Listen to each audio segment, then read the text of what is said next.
விறுவிறுப்பான அரசியல் நிகழ்வுகள் குறித்த ஆய்வுகள், நியாயங்களின் நிறம் மாறாத கூர்மையான விமர்சனங்கள், தீமைகளை சுட்டெரிக்கவும் நல்ல அரசியலை வளர்த்தெடுக்கவும் அறிவார்ந்த விவாதங்கள், இளைய தலைமுறையிடம் விழிப்புணர்வை ஊட்டும் விரிவான வரலாற்று விளக்கங்கள், கலை, இலக்கியம், ஆன்மீகம், பண்பாடுகளை படம் பிடித்து காட்டும் கருத்தோவியங்கள் வாரந்தோறும் உங்கள் தமிழருவி தர்பாரில் அணிவகுக்கும்.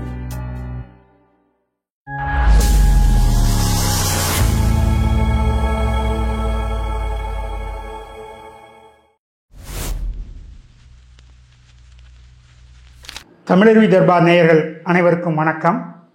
நான் நடந்து வந்த பாதை அடுத்த பகுதிக்கு உங்களை அன்புடன் அழைக்கிறோம். ஐயா தமிழருவி மணியன் அவர்கள் நமது அரங்கத்திற்கு வந்திருக்கிறார்கள். ஐயா அவர்களை வணங்கி மகிழ்வோம். ஐயா வணக்கங்க. ஐயா வணக்கம் குமரையா. ஐயா, உங்களுடைய கல்லூரி பருவம் 3 ஆண்டுகள் மிக விரைவாக முடித்து விட்டீர்கள் என்று தோன்றுகிறது. இன்னும் சில சுவையான அனுபவங்களை சொல்லுங்களேன் ஐயா. கல்லூரி 3 ஆண்டுகள் என்றால் ஏறக்குறைய 1000 நாட்கள். 1000 நாட்களில் விடுமுறை போக மற்ற நாட்களில் நிகழ்ந்தவற்றையெல்லாம் சொல்வதென்றால் அது ஒரு 1000 நாட்கள் நமக்கு தேவை. எனவே எல்லாவற்றையும் சொல்லி கொண்டிருக்க முடியாது. ஒன்றை மட்டும் நான் குறிப்பிட விரும்புகிறேன். இது கேட்பவர்கள் அனைவருக்குமே, பார்ப்பவர்கள் அனைவருக்குமே ஒரு பாடமாக இருக்க வேண்டும் என்று நான் கருதுகிறேன். பொதுவாகவே நான் நடந்து வந்த பாதை, இந்த நிகழ்ச்சியை பார்க்கக்கூடியவர்கள் போடுகிற பதிவுகளை எல்லாம் படிக்கிற பொழுது உண்மையில் நான் நெஞ்சத்தளவில் நெகிழ்ந்து விடுகிறேன். அந்த அளவுக்கு அவர்களுடைய அன்பையும் பாசத்தையும் பரிபூரணமாக என் மீது அவர்கள் செலுத்துவதற்காக அனைவருக்கும் நான் தனித்தனியாக நன்றி பாவிப்பதாக அவர்கள் நெஞ்சில் வைத்து கொள்ள வேண்டும். அதாவது, ஒரு பிள்ளை எதை படிக்க விரும்புகிறானோ பெற்றோர்கள் அதை படிப்பதற்கு ஏற்ற சூழலை உருவாக்கி கொடுக்க வேண்டும். ஒரு பிள்ளையினுடைய விருப்பத்திற்கு மாறாக உங்களுடைய விருப்பத்தை கொண்டு வந்து திணித்தால் அந்த பிள்ளையின் எதிர்காலம் எந்த அளவுக்கு பாழ்பட்டு போகும் என்பதற்கு என்னை விட பெரிய சாட்சி வேறு எதுவுமே இருக்க முடியாது. கலீல் ஜிப்ரானுடைய ப்ராஃபட்டை நீங்கள் படித்தால், children come through you but not from you. You give them your love but not your thoughts.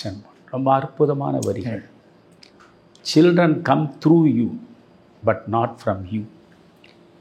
குழந்தைகள் உங்கள் மூலமாக வந்தவர்களே தவிர உங்களிலிருந்து வந்தவர்கள் இல்லை.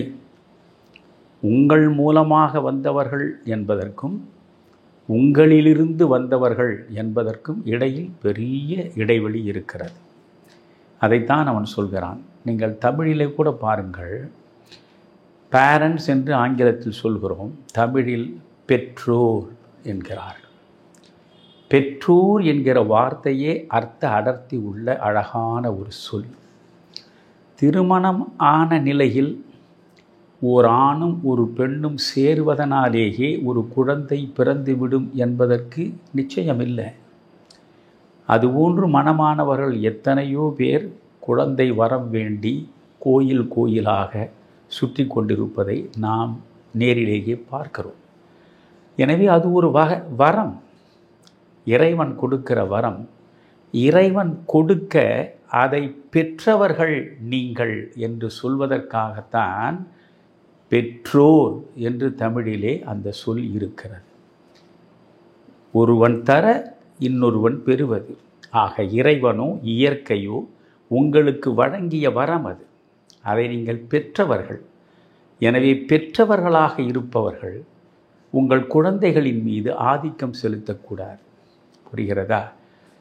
நீங்கள் இது நான் சம்பாதித்து வாங்கிய கார், அந்த காரை நான் என்ன வேண்டுமானாலும் செய்யலாம்.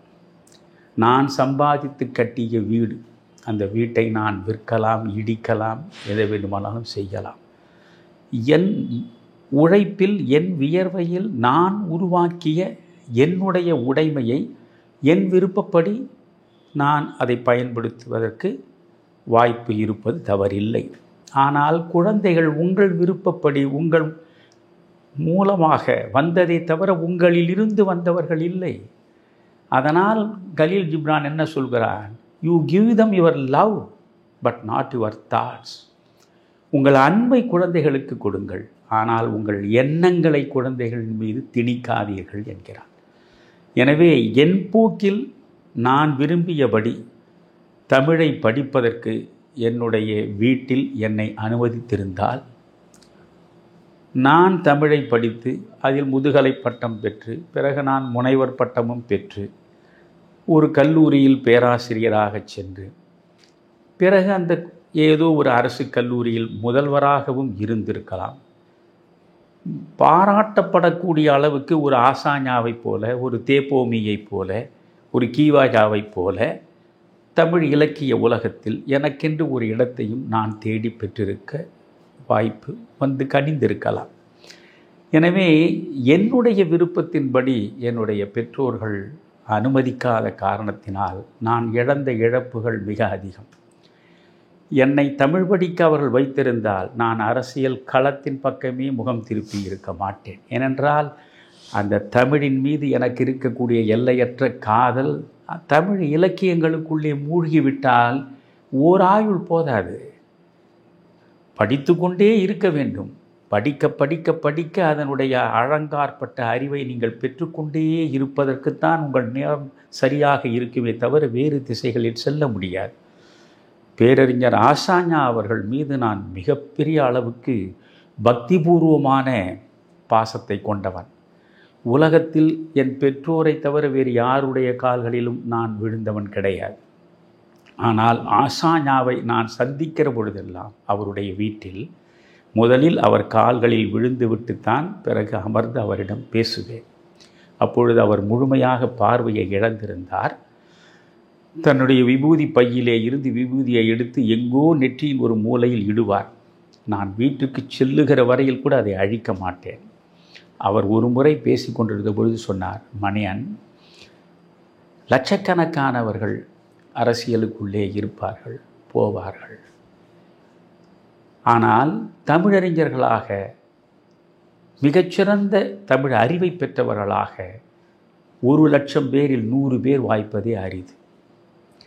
எனவே மலினமான அந்த அரசியலில் ஏராளமான எந்த விதமான திறமையும் தகுதியும் தேவையற்ற, அவர் சொன்ன வார்த்தை உங்களுக்கு அப்படியே சொல்கிறேன், ஏராளமான பன்றி கூட்டங்கள் அலையக்கூடிய அந்த அரசியல் உலகத்தில் நீ எதற்காக உன் நேரத்தை வீணாக்குகிறாய்? இதைவிட நீ முழுமையாக தமிழ் இலக்கிய உலகத்தில் உன்னுடைய சிந்தனையை செலுத்தி தமிழ் வழியே நீ நடந்திருந்தால் நீ இன்னும் எவ்வளவோ பெரிய உயரத்தை எட்டி இருக்கலாம். எனக்கு உன்னை பொறுத்தவரையில் அந்த வருத்தம் அதிகமாக உண்டு என்று பின்னாளில் அவர் சொல்லி இருக்கிறார். எனவே என்னுடைய கனவுகள் முழுவதுமாக என்னுடைய பெற்றோரால், என்னுடைய தாய் மாமனால் கலைக்கப்பட்டு விட்டன. இந்த நிலையில்தான் நான் தட்டுத்தடுமாறி எப்படியோ பியூசியை முடித்துவிட்டு மாநில கல்லூரியிலும் 3 ஆண்டுகள் படித்தேன். அப்படி நான் மாநில கல்லூரியில் படித்த ஆண்டுகள் 1966 69 தமிழக வரலாற்றிலேயே மிக முக்கியமான திருப்பு முனைகளை உருவாக்கிய ஆண்டுகள் அவை. நான் அந்த கல்லூரியில் படிக்கும்போது தான் மிகப்பெரிய மாற்றங்கள் நிகழ்ந்தன. அதில் ஒன்று 1967 காங்கிரஸ் ஆட்சியை இழந்தது. விருதுநகரில் 1200 வாக்கு வித்தியாசத்தில் காமராஜரே தோற்றார். யாரும் எதிர்பாராத வகையில் அண்ணா ஆட்சி கட்டிலில் வந்து அமர்ந்தார். யாரும் எதிர்பாராத வகையில் என்று நான் அழுத்தம் திருத்தமாக சொல்வதற்கு ஒரு அடிப்படை காரணம் இருக்கிறது. அன்றைக்கு ஒரு பெரிய கூட்டணியை, கொள்கையற்ற ஒரு சந்தர்ப்பவாத கூட்டணியை அண்ணா உருவாக்குகிறார்.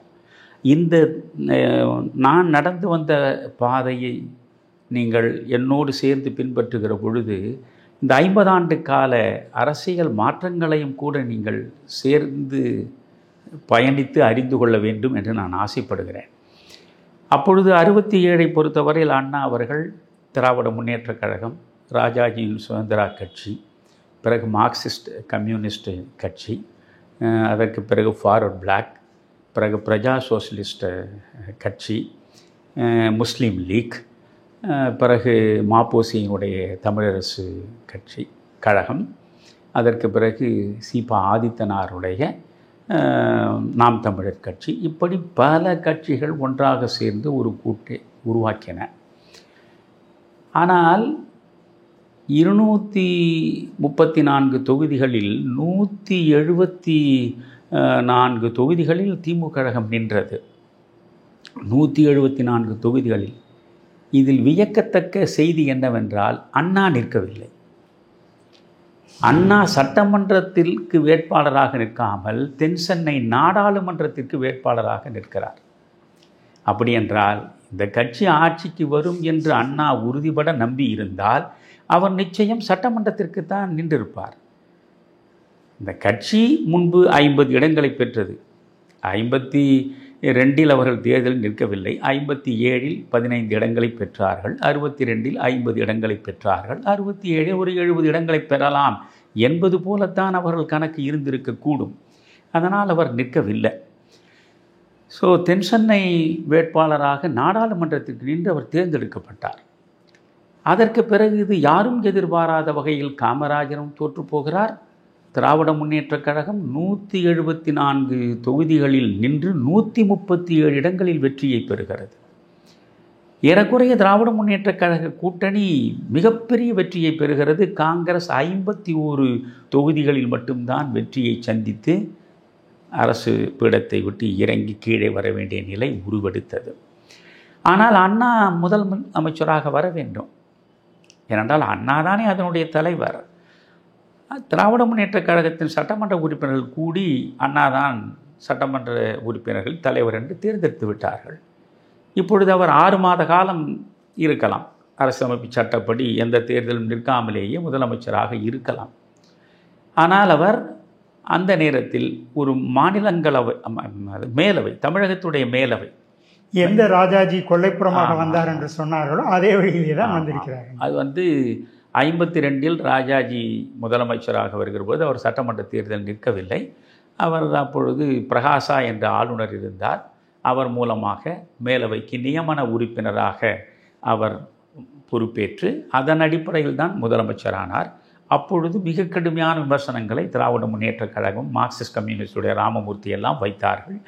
மக்களை சந்தித்து வெற்றி பெற்று வரக்கூடியவர் தான் மக்களின் முதல்வராக இருக்க முடியும்.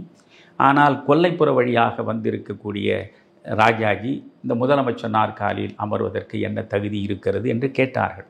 இப்பொழுது இவர்களுக்கு வேறு வழி இல்லை. அண்ணா அவர்கள் அதே கொல்லைப்புற வழியாகத்தான் இங்கே இருக்கக்கூடிய மேலவை உறுப்பினராக மாறி முதலமைச்சராக வந்து சேர்கிறார்.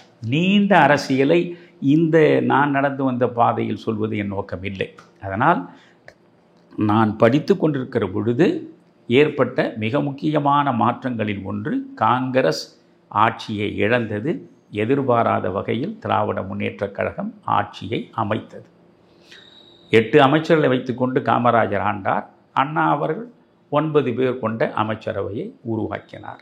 எல்லா வகையிலும் இப்பொழுது உள்ள இந்த திராவிட முன்னேற்றக் கழக தலைவர்களோடு ஒப்பு நோக்க அவர் உயர்ந்த மனிதர் தான். எனவே அவர் ஒரு 9 பேர் கொண்ட அமைச்சரவையை உருவாக்கினார். இவற்றையெல்லாம் நான் பார்க்கிறேன். ஒரு மாணவனாக ஏற்கனவே காமராஜர் மீது எனக்கு ஏற்பட்டுவிட்ட ஈர்ப்பு. 1967 விருதுநகரில் அவர் 1200 வாக்கு வித்தியாசத்தில் தோற்ற பொழுது நடந்ததையெல்லாம் நான் சென்ற பதிவில் சொல்லி எப்படி நான் அவர் காலடியில் விழுந்து நான் அரசியலுக்கு வந்தேன் என்பதை உங்களுக்கு விளக்கியிருக்கிறேன். எனவே அதை மீண்டும் சொல்ல வேண்டியதில்லை. ஆனால் அண்ணா முதலமைச்சராக பொறுப்பேற்று திராவிட முன்னேற்றக் கழகத்தின் ஆட்சி நடக்கிறது. அப்பொழுது நான் மாநில கல்லூரியில் படித்து கொண்டிருக்கிறேன். அந்த நேரத்தில் அண்ணா அவர்கள் சுயமரியாதை திருமணத்தை சட்டபூர்வமாக மாற்றினார். அந்த அடிப்படையில் கலப்பு திருமணங்கள் ஊக்குவிக்கப்பட்டன. கலப்பு திருமணங்கள் ஊக்குவிக்கப்படும் பொழுது எப்பொழுதுமே ஒரு ஆட்சிக்கு ஒரு கட்சி வந்துவிட்டால் ஆட்சியில் இருக்கக்கூடியவர்களுக்கு ஏற்றாற்போல் ராகமிசைத்து பாடல் பாடுவது தான் பரவலாக அரசு துறையில் உள்ளவர்களுடைய பணியாக இருக்கும். எனவே நான் படித்தது மாநில கல்லூரியில். இப்படி பிறகு எல்லா அரசு கல்லூரிகள் மற்ற கல்லூரிகள் எல்லாவற்றிலும் சேர்ந்து ஒரு பேச்சு போட்டியை உருவாக்கினார்கள். அந்த பேச்சு போட்டியின் தலைப்பு என்னவென்றால், கலப்பு திருமணத்திற்கு தங்கப்பதக்கம் தேவையா தேவையில்லையா? ஏனென்றால் அண்ணா அறிவித்திருந்தார், நீங்கள் சாதி விட்டு சாதி திருமணம் செய்து கொண்டால் உங்களுக்கு தங்கப்பதக்கம் தமிழக அரசு தரும் என்று சொல்லியிருந்தார். எனவே கலப்பு திருமணத்திற்கு தங்கப்பதக்கம் தேவையா தேவையில்லையா என்று ஒரு வாதம். அந்த பேச்சு போட்டியில் தான் நீங்களும் துரைமுருகன் அவர்கள் துரைமுருகன் மாநில கல்லூரியில் தான் படிக்கிறார். மாநில கல்லூரியில் அவர் MA படிக்கிறார். நான் அப்பொழுது BSc 2ஆம் ஆண்டு படிக்கிறேன். அப்போ எல்லா கல்லூரிகளுக்கும் அந்த போட்டி நடந்து ஒவ்வொரு கல்லூரியிலும் அந்த போட்டியில் வெற்றி பெற்று அடிப்படை தகுதியை பெற்று கடைசியில் இறுதிப் போட்டிக்கு வந்திருக்கிறோம். அந்த இறுதிப் போட்டியில் ஒரு பக்கம் துரைமுருகன் இருக்கிறார், இன்னொரு பக்கம் நான் இருக்கிறேன். அது மாநில கல்லூரியில் தான் நடந்தது, மாநில கல்லூரியின் அரங்கத்தில் நடந்தது. அவர் அப்பொழுதே புகழ்பெற்ற திராவிட முன்னேற்றக் கழகத்தினுடைய மாணவர் பாசறையின் பேச்சாளர். நான் படிக்கிற பொழுதே திராவிட முன்னேற்றக் கழகத்தில் மாணவர் அணியில் மிக முக்கியமான பங்கு வகித்தவர். திராவிட முன்னேற்றக் கழகத்தின் குறிப்பிடத்தக்க பேச்சாளர்களில் ஒருவராக தன்னை அவர் உருவாக்கி கொண்டவர். அவர் ஒரு பக்கம் நிற்கிறார். நான் 67 மிகப்பெரிய அளவுக்கு பேச்சாளனாக உருவெடுத்து விடவில்லை. என்னுடைய பள்ளிகளில் பேசியிருக்கிறேன், கல்லூரிகளில் நான் நடக்கக்கூடிய போட்டிகளில் பங்கேற்றிருக்கிறேன். நான் 67 காமராஜரிடம் சென்று சேர்ந்த பொழுதும் மாணவர் காங்கிரஸில் தான் இணைந்தேன்.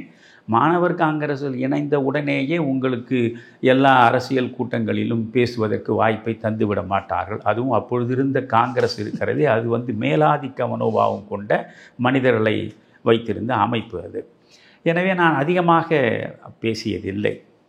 இந்த பக்கம் நான் நிற்கிறேன், அவர் அந்த பக்கம் நிற்கிறேன். அவர் முதலில் பேசினார்.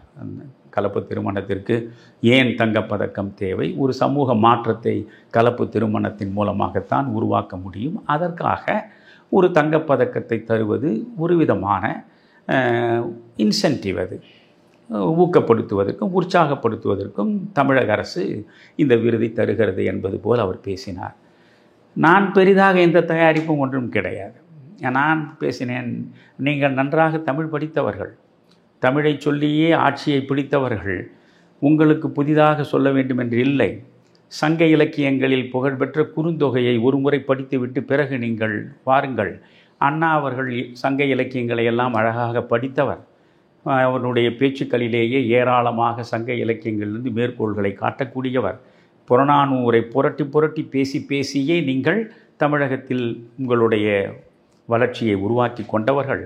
அதனால் உங்களுக்கு சொல்கிறேன், குறுந்தொகையில் ஒரு பாடல் இருக்கிறது, யாயும் ஞாயும் யாராகியரோ எந்தையும் நொந்தையும் எம்முறை கேளிர் யானும் நீயும் எவ்வழி அரிதும் செம்புலப்பெயல் நீர் போல அன்புடை நெஞ்சம் தாம் கலந்தனவே என்று பாடல் இருக்கிறதே. அது என்ன சொல்கிறது? ஒரு தலைவன் ஒரு தலைவியை சற்றும் எதிர்பாராத சூழலில் முதலாக சந்திக்கிறான். சந்தித்த அந்த சில கணங்களிலேயே அவர்களுக்குள்ளே பார்வை பரிமாற்றம் நிகழ்ந்து இதய பரிமாற்றமும் நடந்து விடுகிறது. ஒருவர் மீது ஒருவர் அன்பு கொள்கிறார்கள். அந்த அன்பு உடனடியாக ஒரு ரசவாதத்திற்கு உட்பட்டு காதலாக கனிந்து விடுகிறது.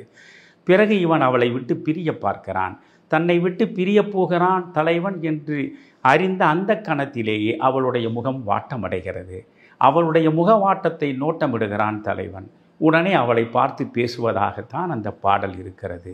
யாயும் ஞாயும் யாராகியரோ உன் தாயும் என் தாயும் யார் யாரோ எந்தையும் நொந்தையும் எம்முறை கேளீர் உன்னுடைய தந்தையும் என்னுடைய தந்தையும் எந்த வகையில் உறவினர்கள், யானும் நீயும் எவ்வழி அரிது. ஏன் இவ்வளவு தூரம்? இந்த நேரத்தில் இப்பொழுது உன்னை நான் சந்திப்பதற்கு முன்பு என்றும் எப்பொழுதும் உன்னை நான் சந்தித்ததும் கிடையாது, என் நெஞ்சில் வைத்து சிந்தித்ததும் கிடையாது. ஆனால் சந்தித்த இந்த சில கணங்களிலேயே செம்புலப்பெயல் நீர் போல அன்புடை நெஞ்சம் கலந்து விட்டது என்று பேசுகிறானே, அதுதான் உண்மையான காதல், அதுதான் உண்மையான நெஞ்ச கலப்பு. எனவே இந்த நெஞ்ச கலப்பு நீங்கள் கொடுக்கிற தங்கப்பதக்கத்தை பார்த்துவிட்டு வராது. அப்படி வந்தால் அது உண்மையான நெஞ்ச கலப்பாக இருக்க இயலாது என்று ஒரு போடு போட்டேன். அதற்கு பிறகு நான் தான் வெற்றி பெற்றேன் என்று அறிவித்தார்கள். இப்பொழுது நான் சொல்ல விரும்புவது, நான் வெற்றி பெற்றேன் என்பதனால் துரைமுருகனை விட நான் மிகப்பெரிய பேச்சாளன் என்னளவுக்கு துரைமுருகன் பேச்சாளன் இல்லை என்று சொல்வது நோக்கமல்ல.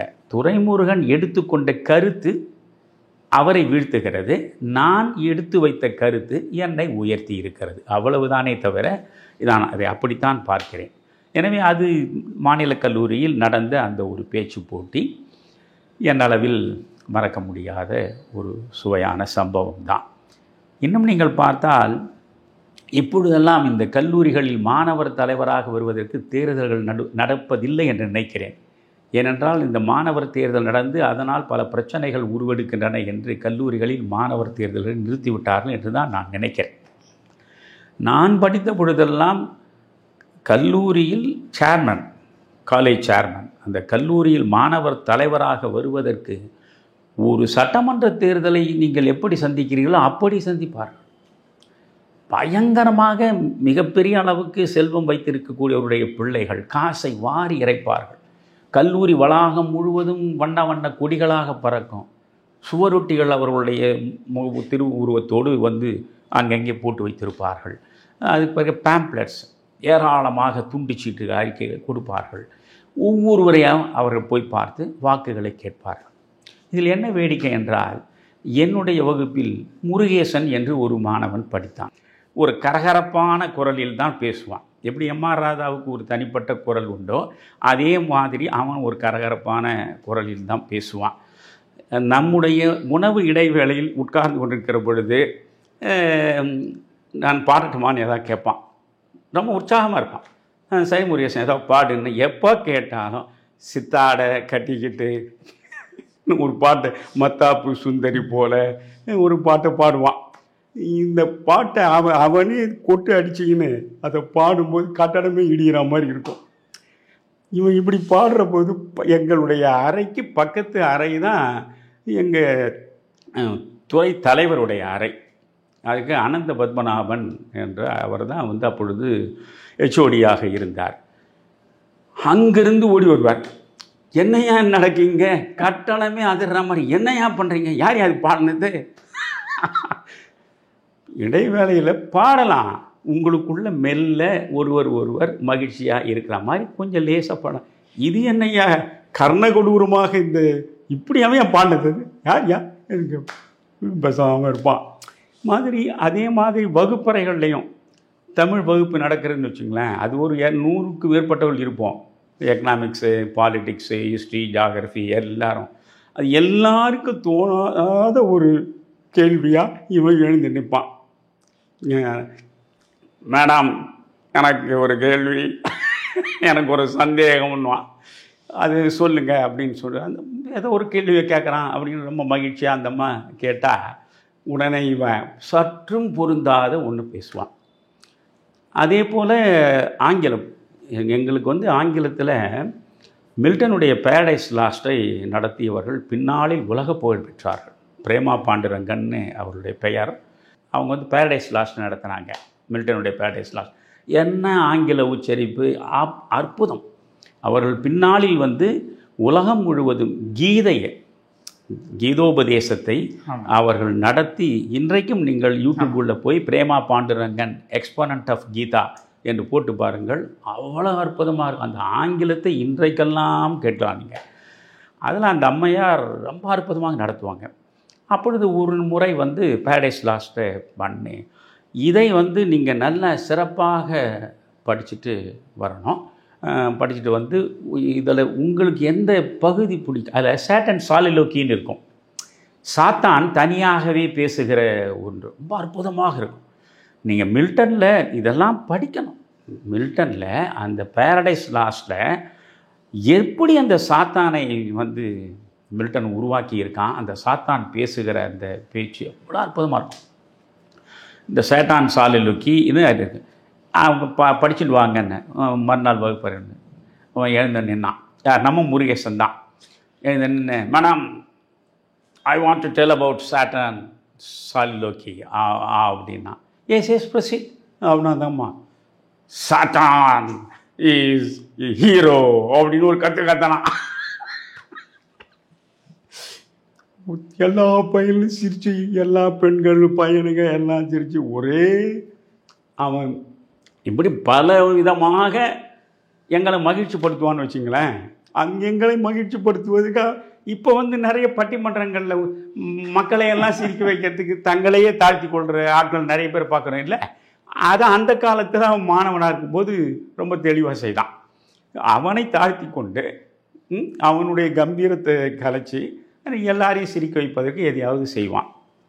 அவன் என்ன பண்ணான், திடீர்னு என்னிடம் டேய் நான் வந்து சேர்மனை நிற்க போகிறேன்னா. என்னடா சொல்கிற? கல்லூரி முழுக்க ஆயிரக்கணக்கான மாணவர்கள் படிக்கிறான். அதில் பிஏ இல்லை எத்தனை வகுப்புகள், எம்ஏ எத்தனை வகுப்புகள், பிஎஸ்சி, எம்எஸ்சி இங்கே கிடையாது. நம்ம வந்து இதுக்கு போனோம், யூனிவர்சிட்டிக்கு போனோம். அப்போது இவ்வளோ பேர் படிக்கிறாங்க, பையனுங்களும் பொண்ணுங்களும், இவங்க எல்லோரும் ஒன்று ஓட்டு போடுவாங்களாடா. நம்ம டிபார்ட்மெண்ட்டில் நம்ம வகுப்பில் இருக்கிறதே மொத்தம் 20 பேர். நம்ம டிபார்ட்மெண்ட்டிலேயே ஃபஸ்ட் இயர் இருப்பாங்க. இப்போ நாங்கள் செகண்ட் இயர் படிக்கிறோம், தேர்ட் இயர் இருப்பாங்க. இந்த தேர்ட் இயர் படிக்கிற பிள்ளைகள் ஃபஸ்ட் இயர் படிக்கிற பிள்ளைகளே உனக்கு ஓட்டு போடாதுங்க. உன்னை பார்த்தாவே அதுங்களுக்கு பிடிக்காது. நீ பண்ணுற சேட்டைகள் அதுங்களுக்கெல்லாம் பிடிக்காது. நீ எப்போ நிற்கணும்? நான் நிற்க போகிறேன். டேய் ஜெயிக்கவே வாய்ப்பு இல்லைடா. அது முக்கியம் இல்லை, நான் நிற்க போகிறேன். நீங்கள் எல்லோரும் கொஞ்சம் பொருள் உதவி செய்யுங்க, கொஞ்சம் பொருள் உதவி செய்யுங்கன்னு சொல்லி எல்லாரும் சின்ன சின்னதாக காசை வாங்கி அவர் ஒரு பேம்ப்ளெட் அடித்து ஒரு visiting card, Murugesu second BSc second year geography department எல்லாம் போட்டு ஒரு கார்டு வச்சுக்கலாம். என்னடா பண்ண டேய் அப்போ தான்டா இந்த காலேஜில் இருக்கிற அத்தனை பொண்ணுங்களாண்டி நான் போய் பேச முடியும். சும்மா போய் நம்ம பேச முடியுமா? நல்லா அழகாக இருப்பா, லட்சணமாக இருப்பா, அவளாண்ட போய் நான் நின்று பேச முடியுமா? இப்போ யாரும் என்ன ஒன்றும் பண்ண முடியாது. நான் போய் நின்று தயவுசெய்து vote for me, don't forget அப்படின்னு ஒரு 2 நிமிஷம் ஒவ்வொரு பொண்ணாக பார்ப்பேன்டான்.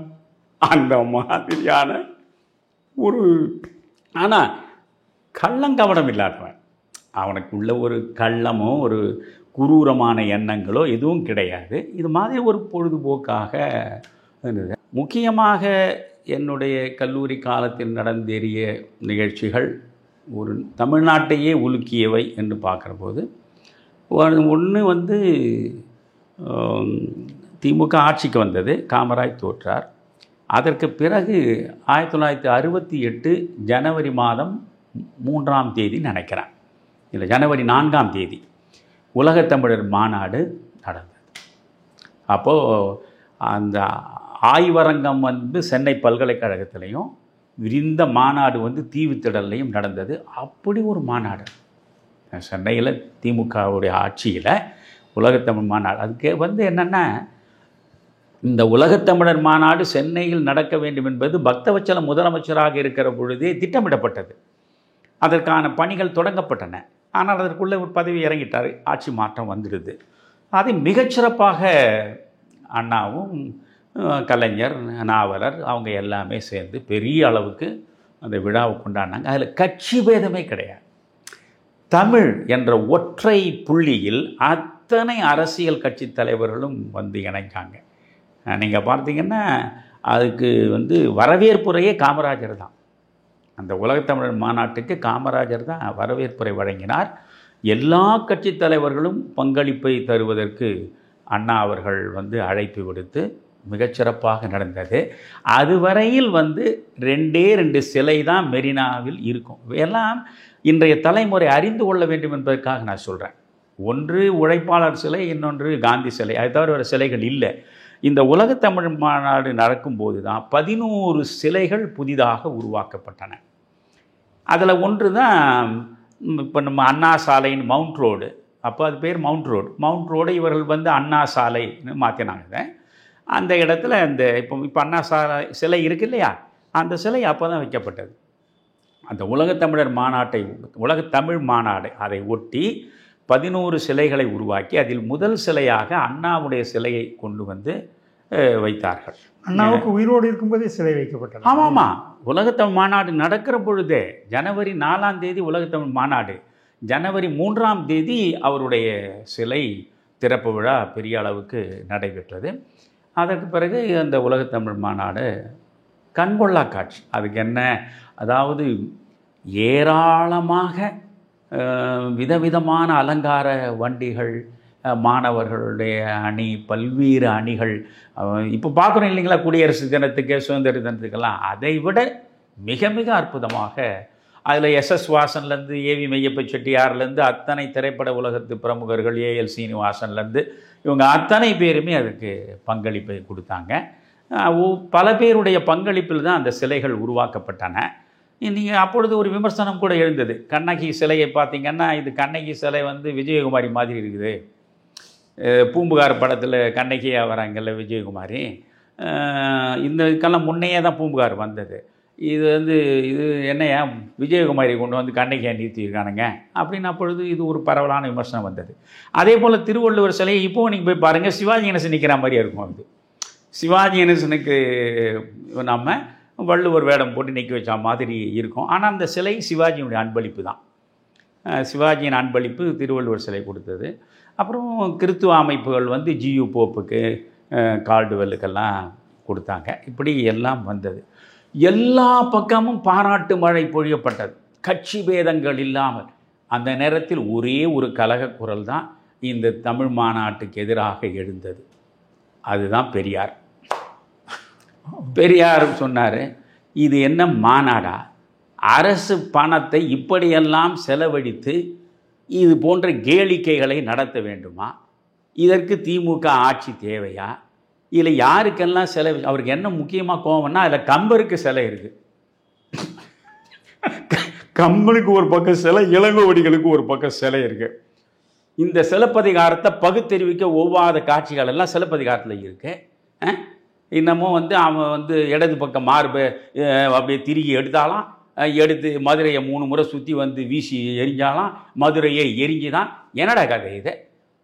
இந்த பகுத்தறிவுக்கு ஒவ்வாத இந்த கதையை எழுதினவனுக்கு ஒரு சிலை, தமிழ் பண்பாட்டையே குழி தோண்டி புதைச்ச இந்த கம்பன், இந்த கம்பனுக்கு ஒரு சிலை, இதுக்கெல்லாம் சிலை வச்சு இப்படியெல்லாம் அரசு பணத்தை செலவழிக்கணுமா என்று ஒரே ஒரு குரல் பெரியாரிடமிருந்து வந்ததை தவிர மற்றபடி எல்லாருமே அதை மிக பெரிய அளவுக்கு வரவேற்று பாராட்டினாங்க. அதில் இவ்வளவு அழகாக நடந்தது. குடியரசுத் தலைவரை வரவழைத்து இதெல்லாம் பண்ணாங்க. ஜாகிர் ஹுசேன் அப்போ வந்தார் நான் நினைக்கிறேன்.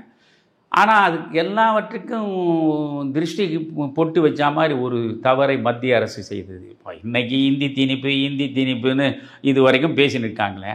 அன்றைக்கு அண்ணா வந்து உலகத்தமிழ் மாநாடை ஒட்டி ஒரு தபால் இது வெளியிடணும் அப்படின்னு வேண்டிக்கினார், ஒரு ஸ்டாம்பு. அது வந்து வெளியிடணும்னு மத்திய அரசுக்கு வேண்டுகோள் விட்டார். மத்திய அரசு அதை வெளியிட்டதில் தமிழ் ஒரு இடத்தோட ஒரு தமிழ் வார்த்தையை காண முடியாது, மொத்தம் இந்தியில் தான் அது இருந்தது. அப்போ இது இந்தியிலேயே இருக்குதுன்ற பொழுது நடக்கிறது உலகத்தமிழ் மாநாடு. உலகத்தமிழர் மாநாட்டின் நினைவாக ஒரு அஞ்சல் அட்டையை வெளியிட சொல்கிறோம். அந்த அஞ்சல் அட்டையில் தமிழுக்கே இடமில்லைன்னா இதை போய் வெளியிட்டு என்ன பயன் அப்படின்னு சொல்லிட்டு அண்ணா வந்து ரொம்ப வருத்தப்பட்டு அது தேவையில்லைன்னு சொன்னார். அதில் என்ன ஒரு மகிழ்ச்சியான விஷயம்னா, அந்த நேரத்தில் காங்கிரஸ் கட்சியின் தலைவராக இருந்த சி சுப்பிரமணியம் கட்சி வந்து காங்கிரஸ் கட்சி தோற்ற உடனே கிருஷ்ணசாமி நாயுடு தலைவர் பதவியிலேருந்து எடுத்துட்டு காமராஜர் சி சுப்பிரமணியத்தை தலைவராக கொண்டு வந்தார். சி சுப்பிரமணியம் அழகான அறிக்கை விட்டார். இதையெல்லாம் நான் மாணவனாக இருக்கிற பொழுது அப்பொழுது எனக்கு மிகுந்த அரசியல் ஆர்வம் வந்துட்ட நேரம், அது எல்லாவற்றையும் ஊன்றி பார்க்குற காலம் அது. அப்போ வந்து சிஎஸ் வந்து ரொம்ப அழகான ஒரு அறிக்கை விட்டார். இது நடப்பது உலகத்தமிழர் மாநாடு. உலகத்தமிழர் மாநாட்டில் நீங்கள் என்ன செய்திருக்கணும்? யாதும் ஊரே யாவரும் கேளிர் என்ற வாசகத்தை தமிழில் நீங்கள் பொறித்து அதை வெளியிட்டிருக்கணும். இந்த இந்தியில் தமிழுக்கே இடமில்லாமல் ஒரு திணிப்பை உருவாக்கியது சரியல்ல, அண்ணாவுடைய கருத்தோடு நான் உடன்படுகிறேன் அப்படின்னு காங்கிரஸ் கட்சி தலைவராக இருந்த சி சுப்பிரமணியமும் சொன்னார். ஆக இந்த இந்தி பிரச்சனை என்பது தொடர்ந்து வந்து கொண்டே இருக்கிறது. நம்ம போராட்டம் நடந்த காலத்திலிருந்து இன்று வரை அது வந்து கொண்டே இருக்கிறது. சரி, இது ஒரு முக்கியமான நிகழ்வு. நான் சொன்னதில் அந்த 67லேருந்து 69, 66லேருந்து 69 ஒன்று ஆட்சி மாற்றம் நிகழ்ந்தது. 2வது உலகத்தமிழர் மாநாடு சிறப்பாக நடைபெற்றது. 3வது எம்ஜிஆர் சுடப்பட்டது. 67 தேர்தலின் போது தான் எம்ஜிஆர் சுடப்படுறார். அப்போ எம்ஜிஆர் சுடப்படுகிறார். எம்ஜிஆரை வைத்து கொண்டு தான் மிகப்பெரிய அளவுக்கு தேர்தல் பிரச்சாரத்தில் ஈடுபட வேண்டும் என்று அண்ணா நினைக்கிறார். கோடம்பாக்கத்தில் நடக்கக்கூடிய அவருடைய திராவிட முன்னேற்றக் கழக அரசியல் மாநாட்டிலேயே அண்ணா பேசுகிறார். இது மாதிரி எம்ஜிஆரை பற்றி, அதுதான் அந்த இதய கனி. அதாவது எந்த அளவுக்கு அண்ணா சொல்கிறார் பாருங்கள், 1000 ஆண்டுகளாக காய்த்து அதற்கு பிறகு கனிந்த பழம் அது. அந்த பழம் யார் மடியில் விழும் என்று ஒவ்வொருவரும் தேடிய நேரத்தில் தானாக என் மடியில் வந்து விழுந்தது. அந்த பழம்தான் எம்ஜிஆர். இவர் எனக்கு தேர்தலில் நீங்கள் செலவழிப்பதற்கு பல லட்சங்களை தருவதாக சொன்னார். எனக்கு லட்சங்கள் தேவையில்லை. நீங்கள் ஒரு தொகுதியில் முகம் காட்டினாலே 30,000 வாக்குகள் வரும். நீங்கள் ஒரு பக்கம் ஊர்வலம் போனால் ஒட்டுமொத்தமாக வாக்குகள் திமுகவின் பக்கம் வரும் என்றெல்லாம் பேசியது அங்கே தான். ஆனால் இந்த யாரும் எதிர்பாராத நேரத்தில் நீங்கள் 67 தேர்தல் வருகிறது. ஜனவரி மாதம், அந்த ஜனவரி மாதம் அந்த தேதி முதல் வாரம், அது முதல் வாரத்தில் ஒரு தேதி மட்டும் எனக்கு இப்போ சரியாக நினைவில் இல்லை. அப்போ தான் இந்த பெட்ரோல்தான் பிள்ளையா படத்தை எடுத்த வாசு அவரை அழைத்து கொண்டு எம்.ஆர். ராதா அந்த எம்ஜிஆருடைய தோட்டத்துக்குள்ளே போயிட்டு, பிறகு எம்ஜிஆரை எம்.ஆர். ராதா சுட்டு அவரை தானே சுட்டு கொண்டு 2 பேருமே இரத்த காயங்களோடு ரொம்ப ஆபத்தான நிலையில் தான் அவர்கள் மருத்துவமனையில் அரசு மருத்துவமனையில், ராயப்பேட்டா மருத்துவமனையில் கொண்டு சேர்க்கப்பட்டார்கள். அப்பொழுது தமிழ்நாடு முழுவதும் அது போன்ற ஒரு கலவரத்தை என் வாழ்நாளை நான் பார்த்ததில்லை. எம்ஜிஆர் சுடப்பட்டார் என்ற செய்தி வந்த அடுத்த கணம் ஒரு வாகனம் கூட சென்னையில் இல்லை, தமிழ்நாடு முழுவதும் ஓட முடியாது. எந்த வாகனமும் வீதியில் ஓட முடியாது. அப்படி ஒரு வாகனம் ஓடணும்னா எம்ஜிஆர் வாழ்கன்னு சொன்னால் தான் உங்களை விடுவான். அதாவது மிகப்பெரிய அளவுக்கு எம்ஜிஆர் மக்கள் செல்வாக்கு மிக்க மனிதராக இருந்தார் என்பதை அந்த ஒரு நாள் நிரூபித்து காட்டியது. ஒட்டுமொத்த தமிழ்நாடே ஸ்தம்பித்து போனது. அந்த நேரத்திலும் பெரியார் ரொம்ப கடுமையான அறிக்கை கொடுத்தாரு.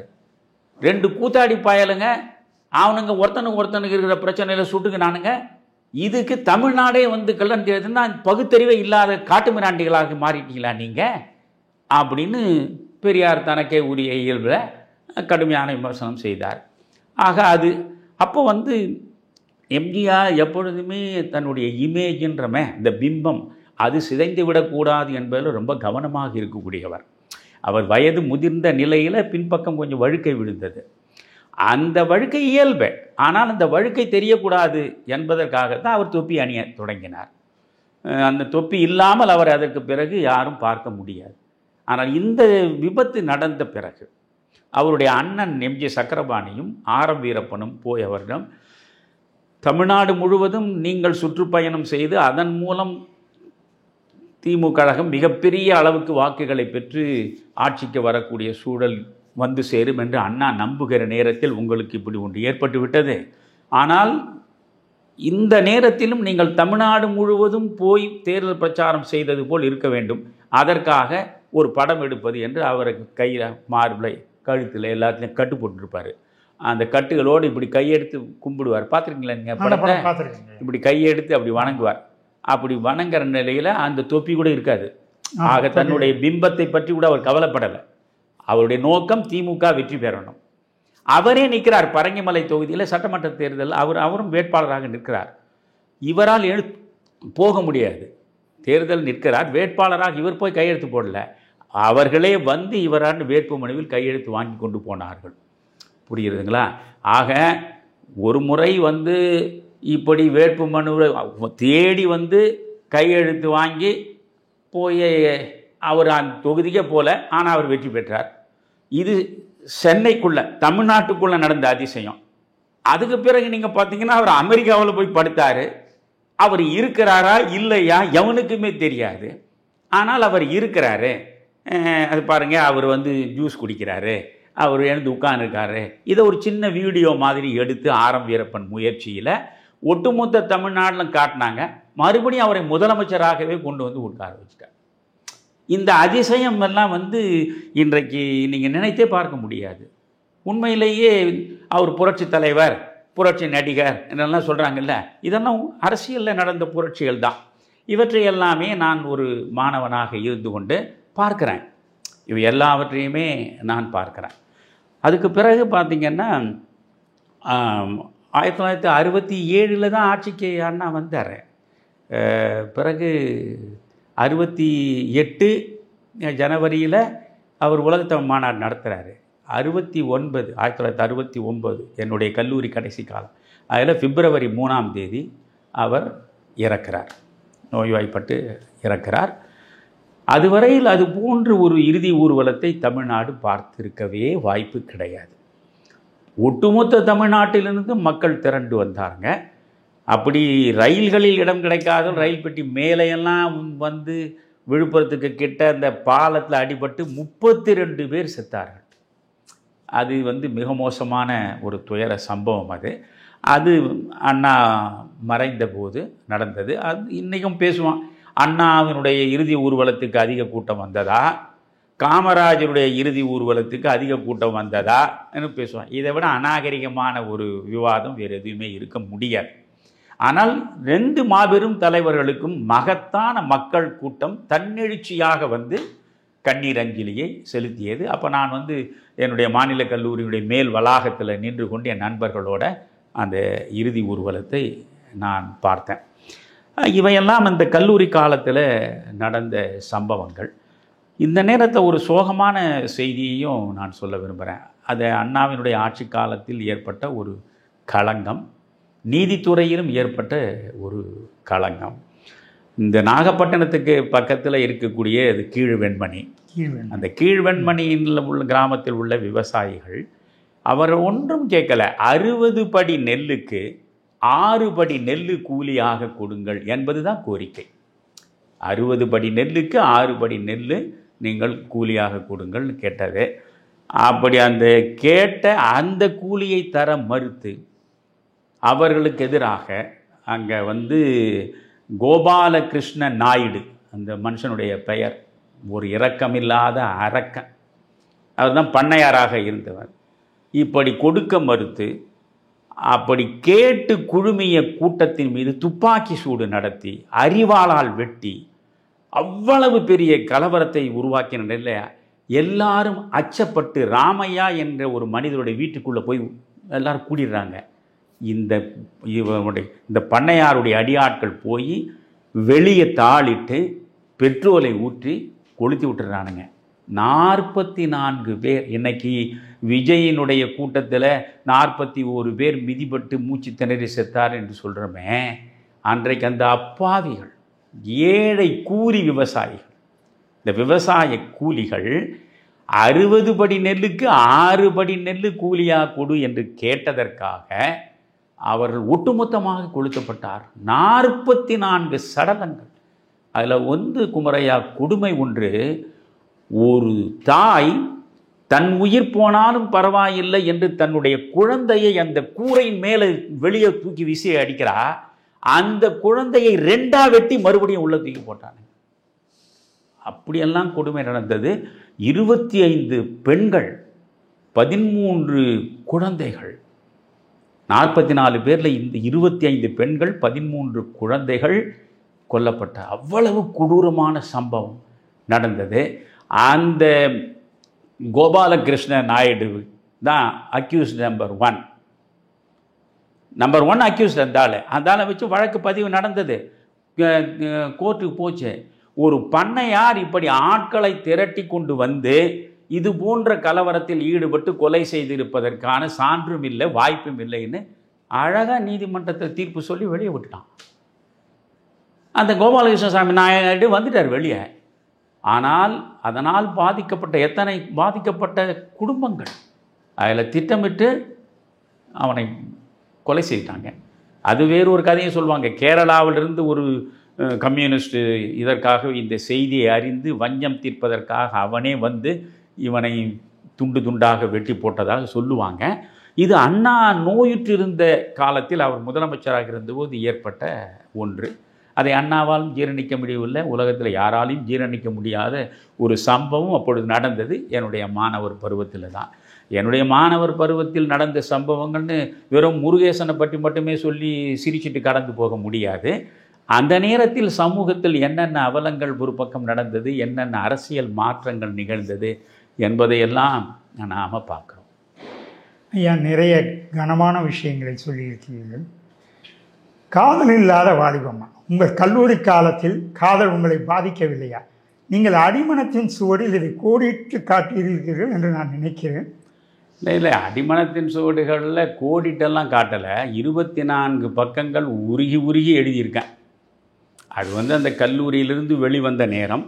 இன்றைக்கு நான் 33 புத்தகங்களை எழுதியிருக்கேன். நான் எழுதிய முதல் புத்தகம் தலைப்பிரசவமே அடிமனத்தின் சுவடுகள் தான். அந்த கல்லூரி காலத்தின் அந்த இளமை நினைவுகள், நெஞ்சுக்குள் நேர்ந்து கொண்ட விதவிதமான கற்பனைகள், கனவுகள், இலக்குகள் எல்லாவற்றையுமே அதில் நான் வெளிப்படையாக பதிவு செய்திருக்கேன். அது எந்த ஒளிவும் மறைவும் இல்லாத ஒரு ஆவணம். அதுதான் அடிமனத்தின் சுவடுகள். இன்றைக்கு நீங்கள் அந்த புத்தகத்தை வாசித்து பார்த்தீங்கன்னா அதனுடைய நடை, அதனுடைய போக்கு முழுவதுமே ரொம்ப சுகமாக இருக்கும். எனக்கு ஆஸ்திரேலியா வரைக்கும் அதை படித்து படித்து வியந்து வியந்து ரசித்த வாசகர்கள் உண்டு. அதில் ஆஸ்திரேலியாவில் சிட்னியில் ஸ்ரீ என்று ஒரு நண்பர் இருக்கார். அவர் ஈழத்தமிழர். 24 பக்கங்கள் அந்த ஒரு காதல் வேள்வின்னு எழுதியிருப்பேன். அப்படியே ஒப்பிப்பார். அந்த முதல் வரியிலேருந்து கடைசி வரி வரைக்கும் அப்படியே ஒப்பிச்சு என்னை வியக்க வைப்பார். அப்போ அவர் என்னிடம், நான் ஆஸ்திரேலியாவுக்கு அடுத்தடுத்து 4 முறை தொடர்ந்து போயிருக்கேன் பேசுவதற்கு. அப்போ அவர் சொல்லுவார், ஐயா உங்கள் காதலில் அது யார்யா அந்த பெண்ணை உங்களை இப்போ நிராகரிச்சது?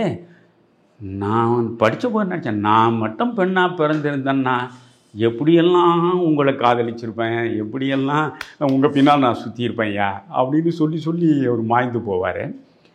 அது பொதுவாகவே காதலில் விழுந்தவன் கவிஞன் ஆகிடுவான். காதலுக்கும் கவிதைக்கும் அப்படி நெருக்கமான தொடர்பு உண்டு. அப்போ நான் எழுதினது நிறைய கவிதைகள் எழுதியிருக்கேன். பிழையான நினைவுகள் பிறவாத நெஞ்சினில் உறவாட வந்த மலரே, பொன்னோடு பொருளையும் போற்றாத பிள்ளையை பாசத்தில் பிணைத்த மனமே, அழியாத அன்பினை அழகான மொழியினில் அன்றாடம் பாடும் குயிலே, அழுகையொடு சோகமும் ஆட்கொண்ட நெஞ்சினில் அமைதியினை தந்த விழியே, பழிபாவச் சிந்தனை படராத ஒன்றனை பண்பாடி வாழ்த்துகின்றேன், பல்லூழி காலமும் பிரியாமல் ஒன்றிட பரமனை வேண்டுகின்றேன். மண்ணாகி போவதோர் மானிடர் வாழ்வினில் பெண்ணாசை போவதில்லை, மாபாவி மாறனின் மலரம்பு பட்டதும் மயங்காத மாந்தர் இல்லை, ஆனாலும் என் மனம் ஆசையின் வெறியினில் அழிய நான் விடுவதில்லை, அன்றாடம் என்னுளே நின்றாடும் தெய்வமே அன்புக்கு வாய்த்த எல்லை, உடல் மீது நாட்டமோ ஊடற்பிற்கூட்டமோ உறவுக்கு தேவையில்லை, உயிர்காதல் என்பது உள்ளத்தில் உள்ளது உடலுக்கு வேலை இல்லை அப்படின்லாம் எழுதியிருக்கேன். நிறைய கவிதைகள் எழுதினேன். அதை அப்பொழுது என்னுடைய வடிகால் மாலை முரசு தான். மாலை முரசில் சனிக்கிழமை தோறும் நீங்கள் ஒரு மலராக வரும். அதில் கவிதைகள் கட்டுரைகள் எல்லாமே வரும். என்னுடைய கவிதைகள் எல்லாமே போட்டான். இப்போ நீங்கள் பார்த்தீங்கன்னா முதலில் நான் எழுதிய கவிதையே அனுப்பினதே காதல் சொல்லும் காற்று. நீங்கள் பார்த்தீங்கன்னா மாலை ஒரு ஆட்டின் போட்டுட்டு ஒரு அம்பு விட்டா மாதிரி அதை போட்டு அதை போட்டிருப்பான். ரொம்ப அழகான கவிதை அது. சந்தம் மணக்க மணக்க இருக்கும். அது முதல் கவிதை காதல் சொல்லும் காற்று எழுதினேன். அதை இவ்வளோ அழகாக முக்கியத்துவம் கொடுத்து படமெல்லாம் போட்டு அதை முதல் முறையாக நான் பார்க்குற பொழுது அதை விட மகிழ்ச்சி வேறு என்ன இருக்க முடியும் ஒரு மாணவனாக இருக்கிற அந்த நிலையில். உடனே அடுத்து இதுக்குள்ளே காதல் தோல்வி வருவதற்கு முன்னே அதோ அந்த மகிழ மரத்தடிகள்னு ஒன்று எழுதினேன். அது ஒரு புது கவிதையில். இது காதல் சொல்லும் காற்று மரபில் இருக்கும். இது ஒரு புது கவிதை வடிவத்தில் அதோ அந்த மகிழ மரத்தடிகள்னு. அதில் ஒரு மகிழ மரத்தடி, அதில் ஒரு காதலனும் காதலியும் மடியில் தாங்கி இருக்கா மாதிரி ஒரு அழகான பெரிய படம் போட்டு நீளமான கவிதை. அது ரொம்ப அற்புதமான வார்த்தைகள், வசீகரமான வார்த்தைகளில் அந்த கவிதை பின்னப்பட்டிருக்கும். அதில் ஒரு வேடிக்கை என்ன தெரியுங்களா? அதுவும் அந்த மகிழ மரத்தடிகள்னு எழுதுனே தவிர மகிழ மரம் எப்படி இருக்குன்னு எனக்கு தெரியாது, மகிழம்பூ எப்படி இருக்குன்னு எனக்கு தெரியாது. நான் நாப்பாவினுடைய புத்தகத்தை படிக்கிற பொழுது பொன்விலங்கில் அந்த வந்து மோகினி சொல்லுவா, அதாவது மகிழ மரத்தடியில் வீற்றிருக்கும் பிள்ளையாருக்கு அந்த மகிழ மலர்கள் தானாகவே சமர்ப்பணமாவது போல் உங்களுக்கு நானாகவே சமர்ப்பணமானவள்னு சொல்லுவா. அது என் மனசுக்குள்ளே அப்படியே இருந்தது. ஆஹா, மகிழ மரம், சரி, அதுவும் அந்த மகிழ மரத்தடியில் அது எழுதினேன். அது ரொம்ப அற்புதமாக அவன் போட்டான். பிறகு நமக்கு கவிதை ஆற்றல் பெருக்கெடுத்து ஓட ஆரம்பிச்சிருச்சு. உடனே அதுக்கு முதல்ல காதல் சொல்லும் காற்று, ரெண்டாவது அதுவும் அந்த மகிழ மரத்தடியில், அதுக்கப்புறம் காதல் புட்டுக்குச்சு. காதல் புட்டுக்கின பிறகு ஓ மானிட ஜாதியே அப்படின்னு ஒரு கவிதை எழுதினேன். ஆமாம், அதே மாதிரி நிச்சயதாம்பூலத்தில் சிவாஜி கணேசன் படைத்தானேன்னு கையை விரிப்பார், அதே மாதிரி அவன் படத்தை போட்டு அதை போட்டுருந்தான். ரொம்ப அற்புதமாக இருக்கும் அந்த கவிதையெல்லாம். அது வந்து ஓ மானிட ஜாதியேன்னு எழுதினேன். அதுக்கப்புறமாக வந்து நான் இன்னொரு அதுக்கு மேலே கவிதை அதுக்கு அப்புறம் எழுதுன நினைவலைகளும் நீர்த்துளிகளும்னு ஒரு கவிதை எழுதினேன். இப்போ நான் எழுதின கவிதை எதை அனுப்பினாலும் அது மாலை முரசில் பெரிய அளவுக்கு இடம் பெற்றது. அந்த நேரம், அதாவது உள்ளத்தில் அழுத்தி கொண்டிருக்கக்கூடிய உணர்வுகளுக்கு ஒரு இறக்கி வைக்க ஒரு இடம் தேவை. அந்த இடமாக தமிழ் எனக்கு கை கொடுத்து உதவியது. அது கவிதை வடிவில் வந்து தவழ்ந்தது. அவ்வளவுதானே தவிர அதை பற்றி மேலும் விரிவாக 77 வயதில் உட்கார்ந்து கொண்டு நம்ம காதல் நினைவுகளில் மூழ்கி பேசுவது அது ரொம்ப ரசக்குறைவான விஷயம். ஆனால் அதுக்காக அந்த நினைவே முழுக்க உங்கள் இதயத்தில் அறவே இல்லையா அப்படின்னு கேட்கலாம். நான் வந்து பாப்லோ நெரூடாவை தான் சொல்லுவேன். பாப்லோ நெரூடா ரொம்ப அழகாக உலக புகழ்பெற்ற கவிதைகளை எழுதியிருக்கான். அது அவருடைய மை லவ் போயம்ஸ்ன்னு, அது 20 love poems and song of டெஸ்பயர்னு. அதில் வந்து ஒரு இடத்துல சொல்லுவான், அது ரொம்ப அழகான விஷயம் பாருங்கள். ஒரு ஒற்றை வேலை, அதான் கவிஞனுக்கு உண்டான அழகு. Love is so short but forgetting is so long. காதலிக்கும் நேரம் ரொம்ப குறைவு, ஆனால் அதுக்கு மறப்பதற்கு எடுத்துக்கொள்ளுகிற நேரம் மிக அதிகம், மிக நீளமானதுன்னு பாப்லோ நெரூடா சொல்லுவான். அதனால் இதுக்கு மேலே அதை பற்றி பேச வேண்டாம். அதெல்லாம் வரும். கல்லூரி காலங்களில் தான் வந்து காதல் இல்லாத வாலிபமா என்று கண்ணாசு எழுதுவதே என்ன, அதெல்லாம் வரத்தான் செய்யும். அதுவும் வந்து பெண்களும் ஆண்களும் இணைந்து படிக்கக்கூடிய ஒரு கல்லூரியில் நீங்கள் படிக்கிற பொழுது உங்களுக்கு காதல் வராவிட்டால் தான் வியம்.